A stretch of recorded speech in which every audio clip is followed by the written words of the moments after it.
I thought it was a prank at first, just a belated April Fool's joke from one of my buddies. I never thought for a second that it could have spiraled into the horrifying mess I found myself in. The thick stone ceiling above me has made calling the cops impossible, but I think I have just enough signal to get this out to the internet.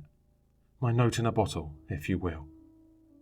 There are no clocks here, but as far as I can tell, this all started a few hours ago. I sat hunched over my computer desk, squinting at the harsh blue light of my monitor. I was going through my nightly ritual of scanning through Craigslist for any good deals. I was moments away from powering the computer down and giving my tired brain a break when I saw it. The image was so surreal, it took me a moment to figure out what I was looking at. There, nestled between a vintage typewriter and a dusty old sofa, was a picture of me. The title was my full name, and the price was listed at $1,500. I mentally went through all my friends and family, trying to figure out who would do something like this, but came up empty-handed. I saw there were more pictures, and went to scroll through them, but hesitated. I was afraid that I'd be met with fuzzy Polaroids of me, taken from behind bushes and through windows. However, as I scrolled through the images, I realized I recognized each one. I'd taken them. They were all from my Facebook feed. A selfie I'd taken with some friends at a bar. A picture of me at the beach with my girlfriend. I felt my heart rate begin to quicken. My Facebook was set to private, and I'd never friended anyone I didn't know. How had these pictures gotten onto the internet? I clicked the listing and began anxiously reading the description.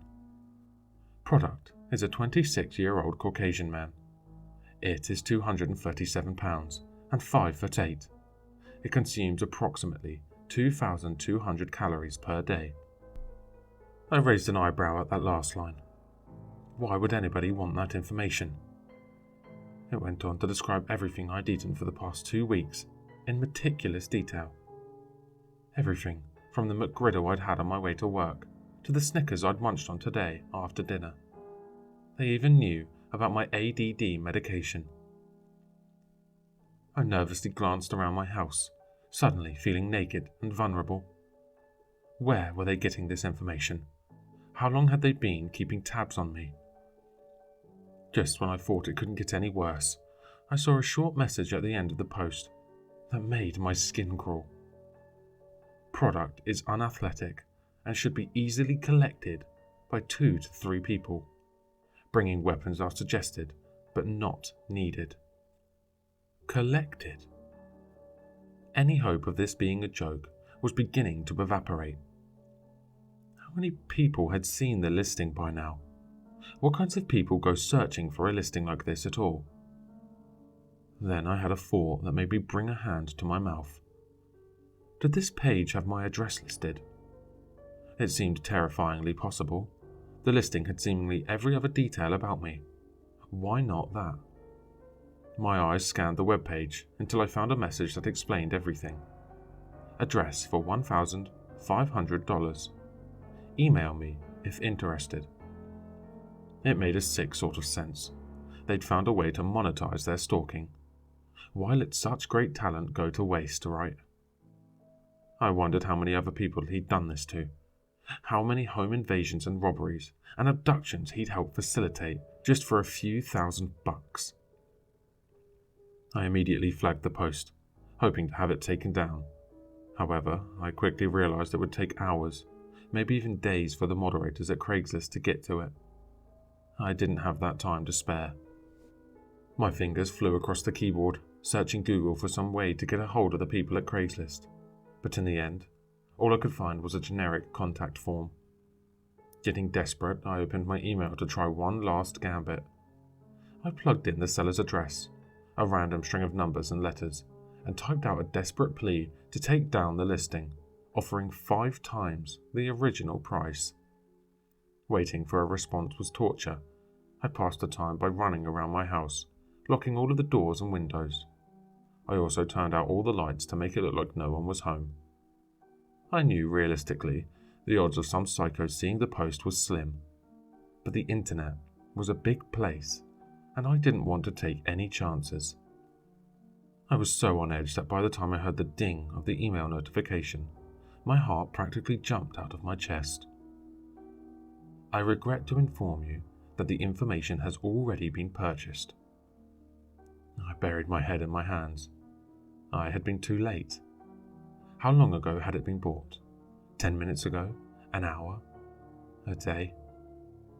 My line of thought was broken when the crackle of wheels on gravel brought my attention to the window. I pulled the curtains aside and peered out into the night, careful to reveal as little of myself as possible. A black SUV was pulling into my driveway, its occupants hidden behind a dark window. I told myself everything was fine, that they were just doing a 3-point turn and would be gone any minute. However, instead of driving away, the doors popped open in unison. 2 figures emerged from the car, dressed head to toe in black. I wanted to turn and run, but fear had paralyzed me. I watched helplessly as the men marched up to the front door and knocked loudly. I realized then that their plan must have been to wait for me to answer the door and drag me into their car. But I knew better. I began calling 911, cursing myself for not doing it sooner. The door was heavy oak and would take them at least a minute or 2 to kick down. That's when I heard it. There was a strange beeping sound coming from the other side of the door. After racking my brain for a few moments, I figured out what it was. It was the beeping of my door's keypad. They couldn't possibly know the code, could they? And it dawned on me. The creep who had posted the listing knew everything about me. Of course they knew the passcode. My blood ran cold and I dashed away from the door, looking for a place to hide. Click. The door unlocked. I ducked behind a corner into the kitchen, just as it began to slowly creak open. The back door was at the other side of the kitchen, and I began creeping toward it. Grateful I'd turned the lights out earlier. The 2 men cautiously stepped into the living room, talking in hushed voices about where I might be. I had almost made it to the back door when I bumped into the kitchen table. I cursed myself for not seeing it. Their whispers immediately stopped, and they began marching toward me, forcing me to improvise a hiding place.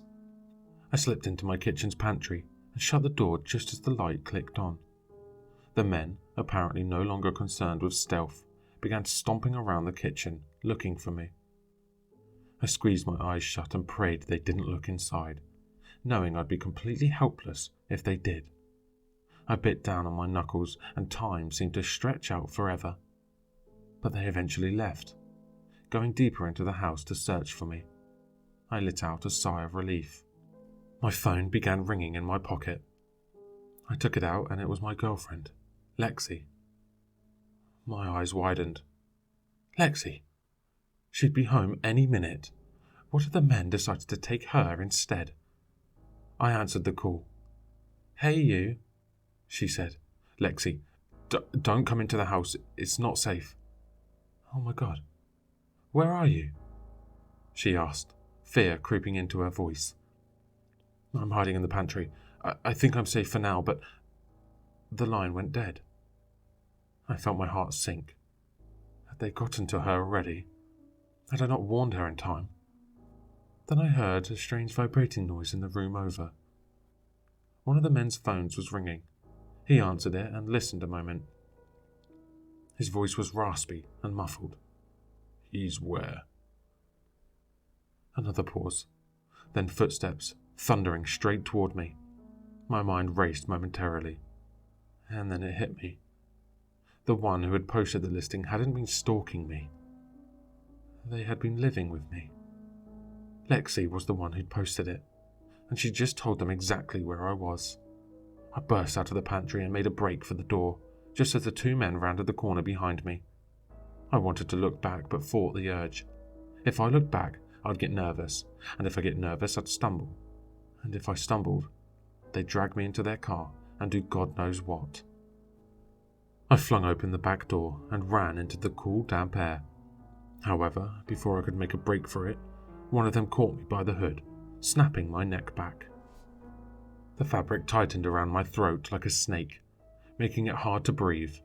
I blindly threw an elbow behind me, and it connected with his ribs. The man cried out in pain, and I felt his grip loosen by just a fraction. A fraction was all I needed. I tucked in my chin, drew in my arms, and wriggled out of the hoodie, falling to the wet earth on hands and knees. I made a mad dash for the tree line. As I ran, I heard angry shouts from behind me. "Just shoot." "The damn thing is jammed." "Oh, give me that." A loud pop rang out in the night, and something whizzed past my ear. I wondered what they'd shot at me. The sound was too quiet to be a gun. A quick glance behind me revealed one of the men was holding what looked like a small, lightweight sniper rifle. It was green with a strange white chamber at the bottom. What the hell is that thing? The man shoved something inside, clicked it back, and took aim. Pop. Fear shot through me like a bolt of electricity. I jerked my body out of the way just in time for something to fly past me and bury itself in a nearby tree. It was a dart. They were shooting at me with a tranquilizer gun, like I was a wild animal. The tree line was about 40 feet away now. My lungs felt like they were full of bees, but I kept running anyway, knowing if I slowed even a fraction, they'd catch me. I did my best to avoid the darts, diving out of the way whenever I heard one of those sickening pops. But eventually, my luck ran out. Just as I reached the tree line, ready to disappear behind the dense foliage, I felt a red-hot sting in my back. Exhaustion began flooding my body, making my movements slow and sluggish. The world spun around me, and soon I found myself on the forest floor. My memories of what happened next are jagged and frayed. The click of a trunk, the jangle of chains. When I finally came to my senses, I found myself on a damp concrete floor, bathed in darkness, shivering from the biting cold. The only noise breaking the eerie silence were the heavy thuds of footsteps over my head. They left me my phone, maybe to keep me from going crazy, maybe to taunt me. To ensure I can't ask for help, they've somehow blocked all posting or messaging features. At least, almost all of them. No Sleep is the only place that I can post. At first, I thought they made a mistake. I thought maybe this subreddit had just slipped past them. But now I'm starting to realize it's because they think no one will believe me. But that can't be true. At least one of you has to believe me, right? Hello listeners, if you enjoyed this story, please check out the author in the description. For more content, leave a like, comment, and subscribe for more sinister readings.